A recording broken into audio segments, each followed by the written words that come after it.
ছবিটা দেখেন, একটা হচ্ছে দামরা গোলাম আর একটা হচ্ছে কেসা হত্তিন বাউজের জি হের মা হইছে আমার বাউজ আর হইছে কেসা হত্তিন। এবার কেন কইলাম কথা হইছে ভাই জামানাটা কোন দিকে আয়া পড়ছে চিন্তা করছেন? এই যে দামরা গোলাম আর হইছে কেসা হত্তিন আগা ছিল ভাই বোন, আগা ছিল ভাই বোন, বিষয় বুঝছেন? 6-7 বছর পরে আইয়া শুনতাছি যে এরা নাকি জামাই বইয়া করে নাকি ফুলাবাই হইছে। কেমনে সম্ভব, কেমনে সম্ভব ভাই? এই যে দামরা গোলামের একটা বয়স শুনেন, হ্যার মুহার বোকালটা শুনেন একটু। অমুক এটা করছে, তমুক এটা করছে, তমুক। আমার মুখ তো ভাই চামড়ার মুখ, কারো কিছু আটকানো যায় না। তিলকে তাল বানানো যায়, অনেক বড় বড় গল্প বলা যায়, অনেক কিছু করা যায়। হ্যাঁ শুনছেন? এবার চামড়ার মুখ বেলে যা ইচ্ছা তাই কওয়া যায়, মানে চামড়ার মুখ তো ভাই যা ইচ্ছা কওয়াই যায়। অনেক কথা হচ্ছে দামরা গোলামের ঘরের গোলাম রে, সুট্টার ঘরের সুট্টা, বইন কেমনে বউ হয় রে? এই গোলাম বইন কেমনে বউ হয়? হ্যাঁ তোর কেমনে বইন আবার বউ হয়েছে? আবার কইতাছ চামড়ার মুখ দিয়া কইছি, সমস্যা কিতা? কোনো সমস্যা নাই।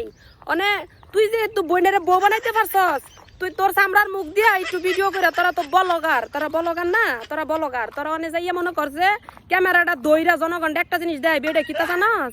হেডা হইছে তোর মারে যায় আপু ডেকে লাবি। তোর আম্মা আছে না, আম্মারে যায় আপু ডাকবি, হেডা আবার ভিডিও করে ইয়াতে ছাড়বি, কারণ তোরা পারবি। চামড়ার মুখ কোনো সমস্যা নাই, তোর লাগে কোনো সমস্যা নাই। কিন্তু আমরা জনগণ, আমরা সমাজের মধ্যে বাস করি, আমাদের কালচার আছে, আমাদের সমস্যা, আমাদের সমস্যা। কিন্তু দেখতে কোনো সমস্যা নাই। তোরা এই বলক বানা, আমাদের দেখতে কোনো সমস্যা নাই। তুই এই বলকটা আমরা চাইতাছি, তোর আম্মার যাই আপু ডাকবি, চামড়ার মুখ কইলি কি হইব? একটু একটু কি কন আপনারা? হ্যাঁ ইয়েস। এখন কথা হইছে এরে দামরা গোলাম, বইনেরে বউ বানাইছ সমস্যা নাই, বইন বানাইছ 6-7 বছর আমরা তো করে দেখছি কি সুন্দর বইন, আমরা কত ইন্সপায়ার হয়েছি। আহা ভাই বোনের সম্পর্ক কত মধুর, কত ইমোশনও কাজ করছে তখন ভিডিওর মধ্যে মানুষের। আর তুই যে আজকে এরকম একটা কাজ করবি, বইন এটা আবার বউ হয়ে গেছে গা। হ্যাঁ আমরা আগে জানাই নাই, অনেক জানাইছি। সাবরার মুখ তো ভাই আজকে আমারে মা ডাকমু, কালকে আমারে যাইয়া বইন ডাকমু, সমস্যা নাই, তোর দ্বারা সম্ভব।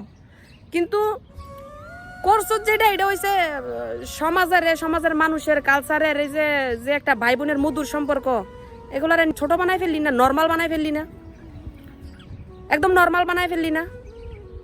হ্যাঁ তো আচ্ছা বোন তো বইনই হয় না, এটা তো তুই বিয়া করছস, বইন বইন পরিচয় দিয়া বইনই তো তোর লগে মানাইছে, বউ হিসাবে মানাইছে। তুই তো দামরা ফ্যাটমেট বাড়িয়া করে নোয়া খালি গেছে গা, তুই ডারে কেমনে বউ বানাইছস? হ্যাঁ বউ বানা, আপু বানা, ডার্লিং বানা, লাং বানা, এটা তোর বিষয়। এখন পরিচয় দিয়া জনগণটা যেন কনফিউজ বানা দিলি, এটা যে তোর বোন বউ হয়ে গেছে গা। এইসব সুটটা গোলামের ফুতাইন দে, মানে এগুলা আবার শরম লজ্জা কিচ্ছু নাই, কিচ্ছু নাই, এগুলার কিচ্ছু নাই। আমরা আজকে থেকে 6-7 বছর আগে এগুলার দেখাইছি, এগুলো হয়েছে ভাই বোন, ঠিক আছে? এখন হয়ে গেছে গাইতে বেলা জামাই বউ, জামাই বউ ওলার ঘরের জামাই বউ, ওলার দামরা গোলামের ঘরের গোলাম। সুটটা ওই হত্তিনের ঘরে হত্তিনের যাওরা হত্তিন, বাউজের ঘরের বাউজের ফাড়ার তলে থুইয়া খালি ফুটাতে শাসনের কাম। এই বেটারে তিনি জামাই বানানোর দরকার হয়েছে বাইরে। বাপের জামাই বানালা তুই পারবি? তোর জামাই যেমন তোর বোন বানায় বিয়া করে বউ বানায় লাইতে পারছে, হ্যাঁ যা হ্যার মারে বোন ডাক্তার বা আপু ডাক্তার বউ, তুই তোর বাপের আবাইয়া ডাকতে পারবি, সমস্যা নাই। হেডও বানালা বলো গোলার ঘরে বলো করা, মানে এখানে লাইক ভিউ টিয়া কামানের লাগে কত নিচে নামতে পারে এগুলার। হ্যাঁ বোনেরই বিয়া করে বউ বানায় লাইছে, বাউজের ফুতাইন দামরা গোলামের ঘরের গোলাম।